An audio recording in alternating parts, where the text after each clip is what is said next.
ভাইফোঁটার অনুষ্ঠানে সর্বাগ্রে আমি ধন্যবাদ জানাবো গণেশ চক্রবর্তীকে, যে গণেশ চক্রবর্তী লাগাতার সমাজ সেবার সাথে সাথে রাজনীতির ঊর্ধ্বে উঠে এমন একটি সাংস্কৃতিক এবং সামাজিক কার্যক্রম আমাদের সামনে উপস্থাপিত করেছে। এই অনুষ্ঠানে উপস্থিত এলাকার এমএলএ, আরামবাগের এমএলএ মধুসূদন বাগ, উপস্থিত জগন্নাথ দা, এখানকার মণ্ডলের সভাপতি এবং অন্যান্য গণেশ চক্রবর্তীর সাথে যারা এই কার্যক্রমে যুক্ত আছেন, তাদের সবাইকে আমার পক্ষ থেকে নমস্কার এবং গৈরিক অভিনন্দন জানাই। আর আপনারা যারা বিভিন্ন প্রান্ত থেকে এখানে এসছেন, মা বোন এবং যে সমস্ত ব্যক্তিরা, তাদের সবাইকে শুভ বিজয়া এবং দীপাবলির অনেক অনেক শুভেচ্ছা এবং নমস্কার আমার পক্ষ থেকে আপনাদের জানাচ্ছি। এই গণ ভাইফোঁটা থেকে গণ ভাইফোঁটায় ট্রান্সফার হয়েছে। আর এই ট্রান্সফার হওয়াতে বহু মানুষ একসাথে এতে যুক্ত হয়েছে। এলো কি করে ভাইফোঁটা? আপনারা সবাই যমরাজাকে তো জানেন, যমকে জানে না এমন কেউ নেই। কারণ পাপ করলে যমরাজার বিচারে নরকে যেতে হয়। যমরাজা বিচার করে স্বর্গ নরকে পাঠান। সেই কারণে মৃত্যুর দেবতা হচ্ছে যমরাজা। আর যমরাজার যে বোন, যে যমুনা নদী আপনারা জানেন, গঙ্গা যমুনা, সেই যমুনা নদী হচ্ছে আপনার যমরাজার বোন। আপনারা জানেন যমরাজাও সূর্যদেবের পুত্র, যমুনাও সূর্যদেবের পুত্র। আবার যে শনি ঠাকুরকে চরম ভয় পান, তিনিও কিন্তু সূর্যদেবের পুত্র, অন্য স্ত্রীর পুত্র, অতএব দেবী ছায়ার পুত্র। অতএব এই সূর্যদেব আর এই যমুনা ভাই বোন। যমুনা বারবার সূর্যদেবকে ডাকে, কিন্তু কাজের ব্যস্ততার কারণে সূর্যদেব আসতে পারে না। যে কারণের জন্য শেষ পর্যন্ত বোন একটু রেগে গিয়ে তাকে দিব্যি দিল, দিব্যি রইল, তুমি আসো। যমরাজা এলেন। কোথায় এলেন? ভগবান শ্রীকৃষ্ণ কিশোর অবস্থায় তার মামা কংসকে বধ করবার পর যমুনার যে তীরে ভগবান শ্রীকৃষ্ণ বিশ্রাম নিয়েছিলেন, সেই স্থানে যমরাজা এলেন তার বোন যমুনার সাথে মিলতে। সেই সময় যমুনা যমরাজা আরো যাতে শুভত্বের কাজ হয়, তার আরো শ্রীবৃদ্ধি ঘটে, তার জন্য বোন হিসাবে তাকে আশীষ হিসাবে ফোঁটা দিয়েছিলেন। এই ফোঁটা থেকেই শুরু হলো ভাইফোঁটা।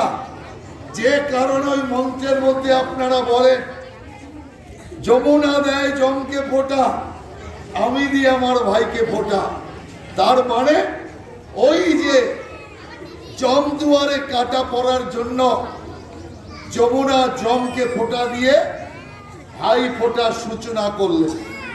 সূচনা তো হলো, ভাইফোঁটার পরে কিছু তো দেওয়া নেওয়া হয়। বোন কিছু দেয়, দিদি কিছু দেয়, ভাই কিছু দেয়, দাদা কিছু দেয়। এবার ভাই হিসাবে যমরাজা বললেন, কি চাও তুমি? তুমি যা চাইবে আমি তাই দেব। যমুনা নিজের জন্য কিছু চাইলেন না। তিনি বললেন যে যদি কোনো বোন তার ভাইকে ফোঁটা দেয়, আমি চাই যে সেই ভাই দীর্ঘায়ু হোক, যমের যে যমদণ্ড তার থেকে সে মুক্ত থাকুক। যমরাজা তখনই তথাস্তু করে যমুনার দেবীর সেই যে আকাঙ্ক্ষা তাকে পূরণ করলে, তার জন্য আপনারা যখন দিচ্ছেন ফোঁটা, তখন কি বলছেন? জমদুয়ারে পড়লো কাটা। আপনি ফোঁটা দিয়ে ভাইয়ের জমদুয়ারে যাওয়ার জায়গায় কাটা দিয়ে দিচ্ছেন, অর্থাৎ দুয়ার বন্ধ করে দিচ্ছেন, ভাই জমদুয়ারে যাবেন। এই যে এত সুন্দর একটা ভাই আর বোনের সম্পর্ক, যেটা কালকেও পর্যন্ত, কালকে যমরাজাকে কাল বলে, কালকেও পর্যন্ত বাধ্য করেছে স্তব্ধ করতে, সেই বোনের ফোঁটার এত জোর, যে জোরে ভাই কালের যে অভিশাপ তার থেকেও মুক্ত থাকে। দুর্ভাগ্যের বিষয় এটাই, দেখছি একদল উশৃঙ্খল দস্যু সারা রাজ্য জুড়ে সেই বোনেদের ওপরই কুনজর, কুদৃষ্টি, কুপ্রভাব, কুপ্রস্তাব, কুকর্ম একটার পর একটা হয়ে আসছে। পশ্চিম বাংলাতে এরকম ছিল না। বাংলা শিক্ষায় জগৎকে পথ দেখাতো, এখন বাংলা মহিলা নির্যাতনে জগৎকে পথ দেখাচ্ছে। এই হচ্ছে বাংলার অবস্থা। যে বাংলার সংস্কৃতিতে বিশ্বজোড়া যার নাম ছিল, রবীন্দ্রনাথ ঠাকুর, বিদ্যাসাগর, রামমোহন রায়, স্বামী বিবেকানন্দ, নেতাজি সুভাষচন্দ্র বসু, এইরকম অগণিত মনীষী ভারতবর্ষের মধ্যেই বাংলাকে এক মহান জায়গায় তুলে নিয়ে গেছে। যে বাংলা সারা ভারতবর্ষের কাছে আজকে এক বিরাট দৃষ্টান্ত। চৈতন্য মহাপ্রভু, তাকে নিয়ে বিশ্বে রিসার্চ চলছে। রামকৃষ্ণ, তাকে নিয়ে সারা বিশ্বে রিসার্চ চলছে। স্বামী বিবেকানন্দ তো সারা বিশ্বে ছেড়ে গিয়েছে। আজকে বিদেশি লোকেরা তাদের আয়াস ছেড়ে, গাড়ি ঘোড়া সব ছেড়ে, মাথা মুন্ডন করে, গেরুয়া পোশাক পরে, ইস্কনের ঝান্ডার তলায় হরে কৃষ্ণ হরে রাম করে দু হাত তুলে নেচে বেড়াচ্ছে। বিদেশি লোকেরা বুঝতে পারছে যে এখানকার সংস্কৃতি, এখানকার সভ্যতা, তা হচ্ছে সত্য, আসল সত্য, ভোগবাদের কোনো দাম নেই। আর অথচ এই বাংলা যে সংস্কৃতি শিখিয়েছে, সেই বাংলা আজ কি শেখাচ্ছে? সেই বাংলা মা বোনেদের উপর চরম অত্যাচার শেখাচ্ছে। আমরা সব সময় শিখিয়েছি বোন, যে কোনো মহিলাকে বোনের নজরে, দিদির নজরে, বয়স হলে মার নজরে দেখো। আমরা যে কোনো দেবতার চেয়েও দেবীকে সর্বাগ্রে স্থান দিয়েছি। আপনি দেখুন, দুর্গা মা গেলেন কদিন আগে, মহিষাসুরকে সে বাবা ভোলানাথ বধ করতে পারেনি। স্বয়ং নারায়ণ যে এত অসুর বধ করেছে, তিনি মহিষাসুরকে বধ করতে পারেননি। ব্রহ্মা সহ কোন দেব দেবী বধ করতে পারেনি। বধ করলেন কে? মা দুর্গা, মা মহিলা। অতএব মহিলা শক্তির জাগরণের ইতিহাস বাংলার সাথে যুক্ত। আর দুর্গাকে, দুর্গাকে আমরা দেবী মানি না, দুর্গাকে আমরা আমাদের ঘরের মেয়ে মানি। যার জন্যই তো মেয়ে আসবে সব সাজো সাজো রব শুরু হয়ে যায়। আর মেয়ে যখন যায়, তখন আমরা দুঃখী মনে মেয়েকে বিদায় করে আবার পরের বছরের জন্য অপেক্ষা করি। অতএব দেবী দুর্গা সারা বিশ্বে দেবী হিসাবে পূজিত হলেও আমরা আমাদের ঘরের মেয়ে হিসাবে তাকে দেখেছি। দুদিন গেল কালী পুজো হলো। মাতা কালীকে, মাতা কালীও মেয়ে, অসংহার করছে দুষ্ট শক্তিকে, অসুর শক্তিকে। সেই কারণে আমি আপনাদের বলতে চাই, যে মাতা আমাদের কাছে আরাধ্য, যে মেয়ে আমাদের কাছে আরাধ্য, আজকে সেই মেয়েরা কাজ যে দুর্ভাগ্য এটাই, একজন মহিলা শাসকের আমলে সবচেয়ে বেশি কষ্টে, সবচেয়ে বেশি অবহেলায়, সবচেয়ে বেশি অসম্মানিত হয়ে আছে আজকে মহিলা সমাজ। মহিলা একটার পর একটা ঘটনা এখন ঘটতে ঘটতে এসএসকে হাসপাতালও শুরু হয়ে গেছে।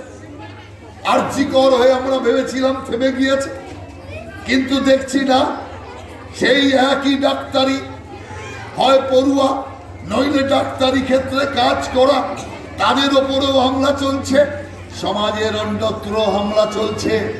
যত খবর আপনি পাচ্ছেন এই মিডিয়ার ভাইদের দৌলতে, সেই খবর আমি বলছি আপনাকে, মোট ঘটনার 25% মাত্র 25%, 75% ঘটনা লোকলজ্জার ভয়ে লোকেরা চেপে যাচ্ছে, 75% ঘটনা হুমকির কারণে চেপে যাচ্ছে, 75% ঘটনা পুলিশ কিছু না করার জন্য, উল্টে পুলিশ ঘটনাকে চেপে দেওয়ার জন্য, চাপ সৃষ্টি করার জন্য চেপে যাচ্ছে। আপনি ভাবতে পারেন একটি মেয়ের সর্বস্ব সম্মান চলে গেল, সেই সম্মানের মূল্য একজন মহিলা বলছে 10,000 20,000 টাকা, লাখ টাকাই দিল সম্মানের জন্য। আমি আপনারা এখানে বেশিরভাগ মায়েরা বোনেরা আছে, আপনারা নিজেদের বুকে হাত দিয়ে বলুন যে কোটি কোটি টাকা দিলেও কোন মা বোনের হারানো সম্মান টাকায় ফেরত আসে কিনা, এ প্রশ্ন আমি আপনাদের সামনে করতে চাই। শুধু টাকা দিয়ে, ঘুষ দিয়ে মুখ বন্ধ, সর্বক্ষেত্রে ঘুষ। ধর্ষণের ক্ষেত্রে এই সরকার ঘুষ চালু করেছে। অতএব আমি সেই কারণে বলতে চাই, এই ভাইফোঁটার গুরুত্ব অপরিসীম। যারাই পশু, সেই পশুদের বোঝাতে হবে যে পশু থাকলে চলবে না। মানব যখন জীবন যখন পেয়েছ, তো মানুষ হও, ভাই হও, কোনো কারো দাদা হও, কোনো মায়ের সন্তান হও। সেই কারণের জন্য এই পাশবিক অসুরি কাণ্ড শেষ হওয়া দরকার। হয়তো এখন নানা রকম দস্যুদের কথা আমরা শুনতাম, মহিষাসুর, আরো নানা রকম দস্যু, তারা নেই ঠিকই, তাদের বংশধরের কিছু দস্যু আবার এখানে উপস্থিত। সেই কারণে আমি মা বোনদের সবাইকে বলবো, আর এখন থেকে বোনেদের বলবো, আপনারা আপনাদের ব্যাগে, আপনারা আপনাদের সঙ্গে নিজেদেরকে রক্ষা করার জন্য অস্ত্র ব্যবহার করুন। কি অস্ত্র? না কোনো আগ্নেয়াস্ত্র, না কাউকে কাটার অস্ত্র, এর একটাই অস্ত্র হচ্ছে লঙ্কার গুঁড়ো রাখুন সঙ্গে, লঙ্কার গুঁড়ো রাখুন। যেখানেই দেখবে উৎপীড়ন, যেখানেই দেখবেন ধর্ষণ, যেখানেই দেখবেন আপনার জীবন, আপনার সম্মান লুট করার চেষ্টা হচ্ছে, আপনার নিজের সম্মানকে নিজে বাঁচাতে লঙ্কার গুঁড়ো ছিটিয়ে দিন। একমাত্র লঙ্কার গুঁড়ো আপনাকে ধোঁকা দেবে না। এখানকার সরকার আপনাকে ধোঁকা দিতে পারে, মুখ্যমন্ত্রী মমতা ব্যানার্জি আপনাকে ধোঁকা দিতে পারে, পুলিশ প্রশাসন ধোঁকা দিতে পারে, কিন্তু লঙ্কার গুঁড়ো ধোঁকা দেবে না। একবার ছিটিয়ে দেখবে, একদম হাতে নাতে ফল পাবে। সেই কারণে আজ এমন অবস্থা হয়েছে, সমাজকে বিষাক্ত করে দেওয়ার চেষ্টা চলছে। এই সমাজকে সুস্থ করবার জন্য আমি গণেশ চক্রবর্তী এবং তার সাথে যারা মিলে এই গণ ভাইফোঁটার আয়োজন করছেন, তাদের সবাইকে আমি ধন্যবাদ জানাই এবং এলাকার মানুষের কাছে আবেদন জানাবো, এই রকম সাংস্কৃতিক কাজে, এই রকম পরম্পরাগত কাজে আপনারাও হাতে হাত মিলান, কাঁধে কাঁধ মিলিয়ে এদের সাথে উৎসাহ বর্ধন করুন। এদেরকে উৎসাহ দিয়ে আগামী দিন আরো সমাজ সেবা এবং সমাজ সংস্কারক কাজে এরা যাতে ব্রতী হতে পারে, তার জন্য এদেরকে উৎসাহ প্রদান করুন। আমি আমার বক্তব্যকে দীর্ঘায়িত করব না, বহু সময় ধরে মা বোনেরা এখানে বসে আছেন, সেই কারণে আমি আমার বক্তব্যকে না বাড়িয়ে মায়েরা যারা আছেন তাদের সবাইকে মাথা নত করে আমি প্রণাম জানাই, এবং যারা বোন আছেন সমবয়সী আছেন তাদের সকলকে আমার পক্ষ থেকে শুভেচ্ছা নমস্কার জানিয়ে আপনাদের সকলকে আগামী দিনের জন্য দৈনিক অভিনন্দন জানিয়ে সামনেই আসছে ছট পূজা। ছট পূজার জন্য আপনাদের শুভেচ্ছা জানাই, এবং তারপরেই মা জগদ্ধাত্রী আসছেন, আর এক দেবী, আর এক দেবী, আর এক অসুর সংহারক। সেই কারণে মা জগদ্ধাত্রীর আশীর্বাদ আপনাদের সবার উপর বর্ষিত হোক, তার জন্য আপনাদের সবার হয়ে মা জগদ্ধাত্রীর কাছে আগাম আপনাদের শুভেচ্ছা, আপনাদের স্বাচ্ছন্দ্য, আপনাদের শারীরিক নিরোগতা কামনা করে আপনাদেরকে নমস্কার জানিয়ে আমি আমার সংক্ষিপ্ত নিবেদন শেষ করছি। বন্দে মাতরম, ভারত মাতার জয়।